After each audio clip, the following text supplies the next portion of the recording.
Hello, everyone, and welcome again to a restarted edition of this week's online Torah portion class. I'm Rabbi Ari Sachs of Congregation Beth Mordechai, and it is a pleasure to restart the class. We took a hiatus for a while, but now I'm feeling the need to be able to share just a little bit of the week's Torah portion online with all of you out there who would like to learn a little bit, whether you are local, whether you are from far away, wherever you may be. This opportunity just to learn a little bit of Jewish wisdom connected to the week's Torah portion.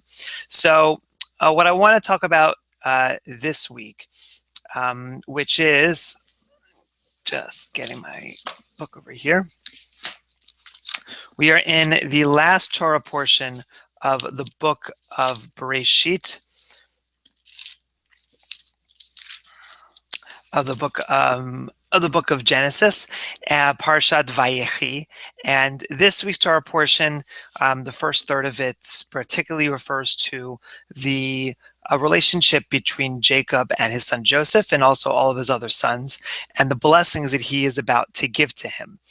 And as it often happens when it comes to the way in which the Torah is explained and learned about, that what we pick up on is some element of the text that doesn't seem to make quite much sense. And I want to start with that as a way of introduction for what we're really going to be talking about today. So if you will, feel free to take a look at your screen.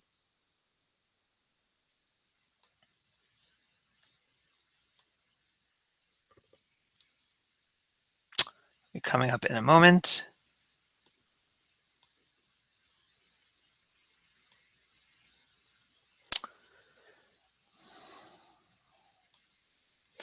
And so you have the very first selection taken from Genesis 48, verse 1. Vayhi acharei hadvarim ha'ele. And on sometime afterward, after these things happen, Vayomer leYosef, and Jacob said to Joseph, Hine, or actually it was said to Joseph, Hine avicha chole vayikach et shnei vanav imo et Menashe ve'et Ephraim. Oh, I'm sorry. I actually was looking at a different part. So let's back up for a moment. We're looking at actually chapter 47, verses 20 to 29, which is actually the beginning of the portion.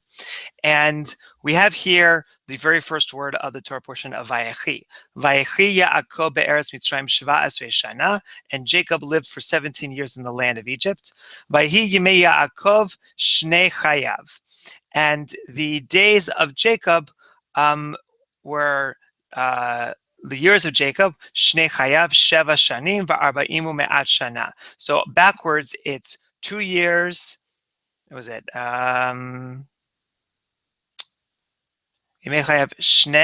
These are the years of his life.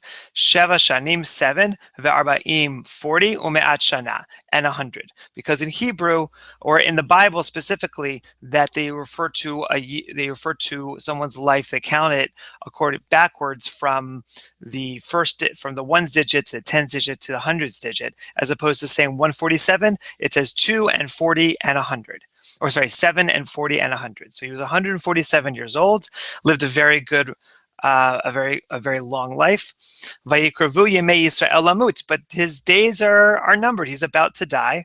Vayikra livno leYosef, and he called to his son Joseph. Vayomer lo, and he said to him, Im na matzati chen be'einecha, and if I have found favor in your eyes, simna yaracha tachat yirechi, that you shall place your hands under my thigh, which is a very popular, biblically, very popular way in the Bible to express a kind of covenant, a kind of promise made between one and the other, that you place your hand upon their thigh. Ve'asita imadi chesed ve'emet, and that you shall do for me, you should make this as a pledge, your steadfast loyalty and truth. Al na tikbareni b'mitzrayim. And what is that big ask? All of this is to say that you should not bury me in Egypt. Now, that I think is relatively self-explanatory in the sense that Jacob is basically having this final wish of Joseph, just like many relatives that we may have has a desire, has wishes that they have, when they die. Whether it's to be buried in a certain place, whether it's to not be buried at all, to be cremated, whether it's something as simple as having a party as opposed to an actual funeral, because we want to celebrate life and as opposed to ending it. It's not so, I think, crazy to assume that the characters in the Bible would also have certain requests at the end of life. And here we have the particular request of him not to be buried in Egypt, but rather to be buried with his family in the cave of Machpelah, which his grandfather Abraham had bought for the family. So I think that we can understand that particular desire. Now, what is interesting about it is that immediately following this passage, we have the passage that I first read about accidentally, but that it is another expression of the fact that Jacob was wanting Joseph to come near to him. So if we take a quick look again.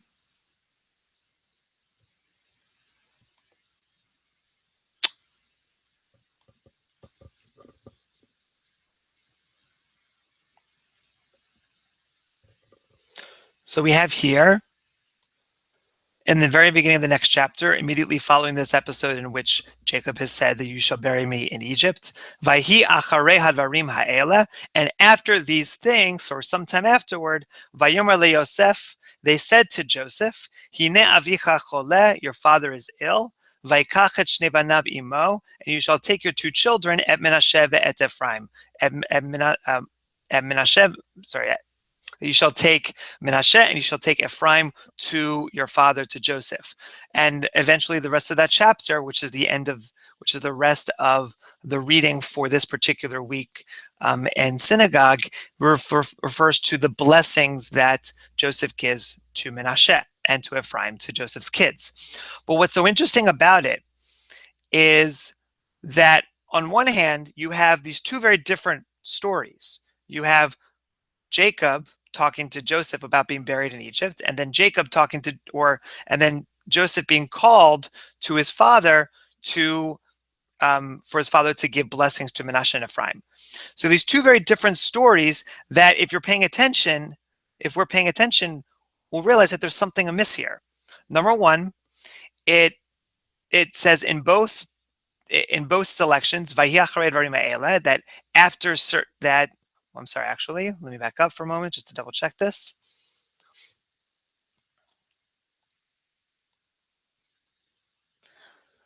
That in the first selection, it says that Jacob calls upon Joseph, Vayikra livnei Yosef, and wants to speak to him. And it's very clear that he is about to die, as the first part of the passage suggests, that he has lived all these years and then he says he's about to die. And then afterwards, after some time, the text says that your father is ill and you shall bring your sons. But wouldn't Joseph have already known that his father is ill? Doesn't Joseph already get that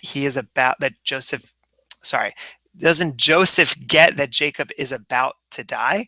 Wouldn't it make more sense to just have one selection in which, after Jacob says to Joseph that you shall bury me in Egypt, then I want to see your kids because I have something to bless them.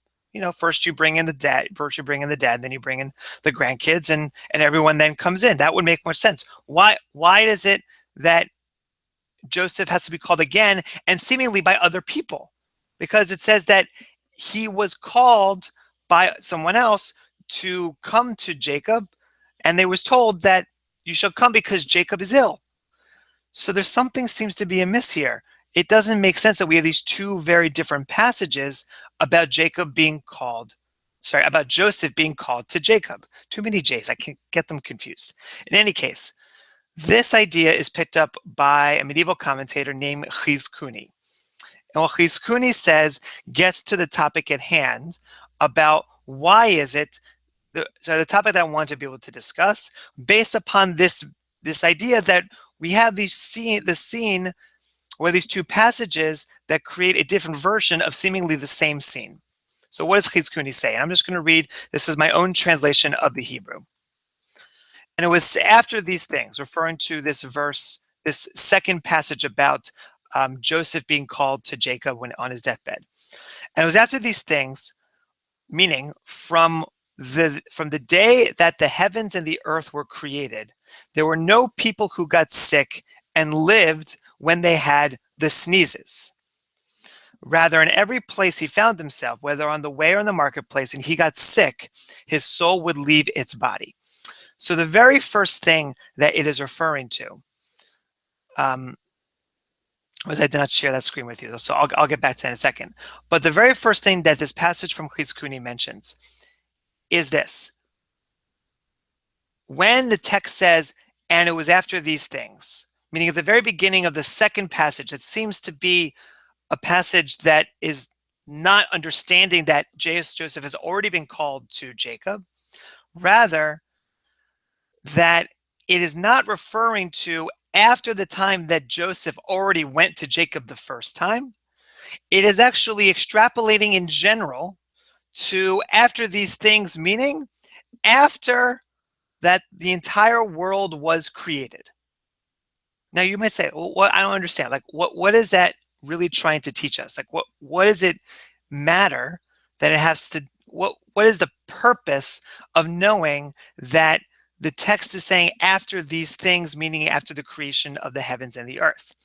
And it has to do with this idea of sneezing. So I'm actually going to share the text with you this time instead of just talking about it. And we're going to go over it one more time.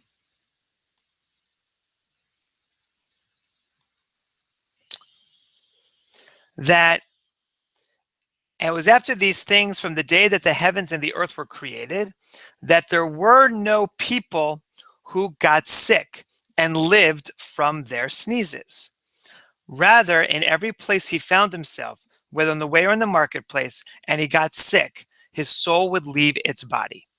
Meaning this, the idea is that, or the mystical idea of life is that when we were created, God breathed into us this ruach, this spirit, this breath of life. That was what the first human being, what Adam got at the moment of creation. When we sneeze, and if you think about the act of sneezing, that in fact it comes out of our nose. God had blown in our life through our nose. And that the ancient idea is that when we sneeze, it is as if our soul is actually leaving our body. And in fact, there is some scientific evidence that that there is a moment of death in the act of sneezing.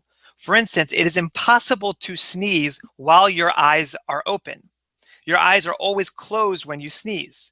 Your heart stops for a very brief second as you actually sneeze, which is why it is so dangerous to sneeze as you're driving, for instance, because you can completely lose control of what it is that you're doing.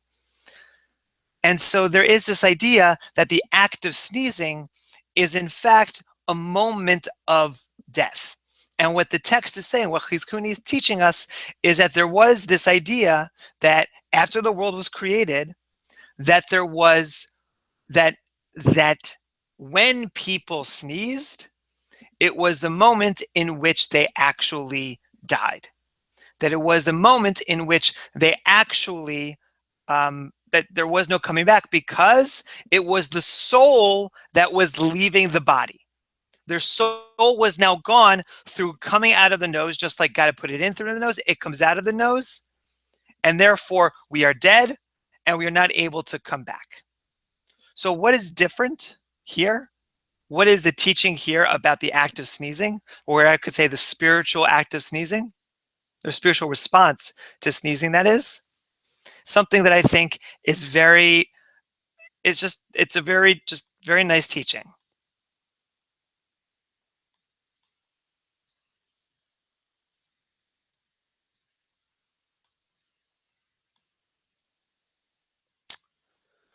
That is, meaning this was the case until Jacob came and asked for mercy. On this he asked the Holy One, blessed be he, Master of the universe, don't take my soul from me until I instruct my wife, my children, and my children's children. And God responded, as it says, and after these things, etc. It means this. Another way to read and after these things is not after the world was created, or even after the moment in which Jacob had called Joseph at the first time.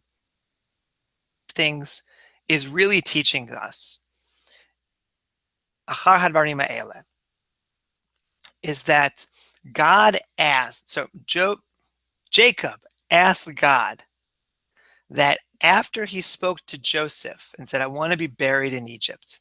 I do not want to be buried in Egypt. That should not be his last moment of life, because he had more things to teach his children. Those are the next two chapters in the text. And yet, seemingly after he told Joseph he did not want to be buried in Egypt, that's when the moment of life would pass. That's when he would sneeze and that life would give out. And Jacob, as opposed to any other person in history, sneezed and remained alive. Because of his blessing, because of his request of God, his ask for mercy, that he should remain alive, that he should not die. That idea that that his request, that in that moment of death, that he should not actually die, that in fact he should be resuscitated, is behind the ideas of the kinds of responses that we give to one another when we sneeze. Now, I personally say Gesundheit because that's what my dad says. And Gesundheit literally means to your health. In Hebrew, there is labriut, which also means to your health, that you should be healthy.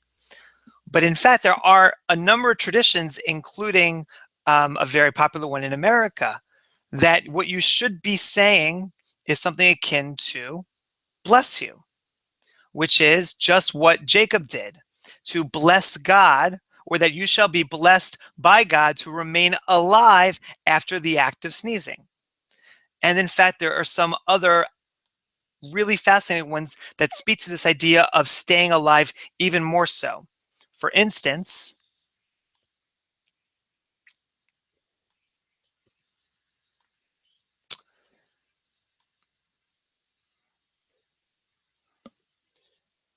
you have here in the ancient Amharic, may God forgive you, which is an idea based upon which you could say is an idea based upon the fact that when we die, we want to ask for God for forgiveness. And so when we, seemingly sneeze as if we're about to die, we are asking for that forgiveness that we would on our deathbed. We have here, God have mercy on you. Seemingly the same thing that Jacob had asked, and that's in the Arabic.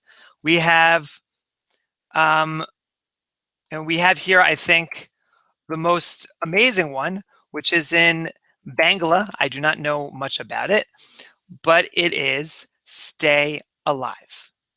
Stay alive. This idea, and by the way, you can check us out, just look on Wikipedia for responses to sneezing, that this idea that our responses are not just ways of saying, we have to say something because you sneezed.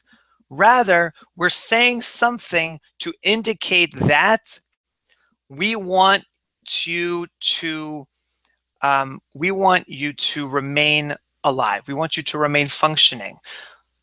We don't want God to take you away. In essence, every time we sneeze, we prepare ourselves for the moment of death. Every time that we respond to somebody by saying, bless you, labriut, or may you stay alive, in the Bagala, I forget the name of that language, that what we're really doing is saying to ourselves, you are valuable to me. You must remain alive. And if you are about to die, I hope that God will forgive you. But please do not. Please remain here in my life. Please remain blessed. Please, God, bless this person. Please let their health be here. Let them not disappear. Let them not leave my life. Let them not leave this world. How amazing would it be if we looked at every moment that we sneeze, this normal bodily function, as an opportunity to be grateful for the person who we are blessing through our words and through our responses after they sneeze. Some stranger, some person that we encounter, in which we offer those words of bless you or labriut or gesundheit. What we're really doing is to say that they're important to be here. I think in a world in which we need to open ourselves to one another and to embrace each other and not to knock each other down, that this spiritual response to sneezing is more important than ever.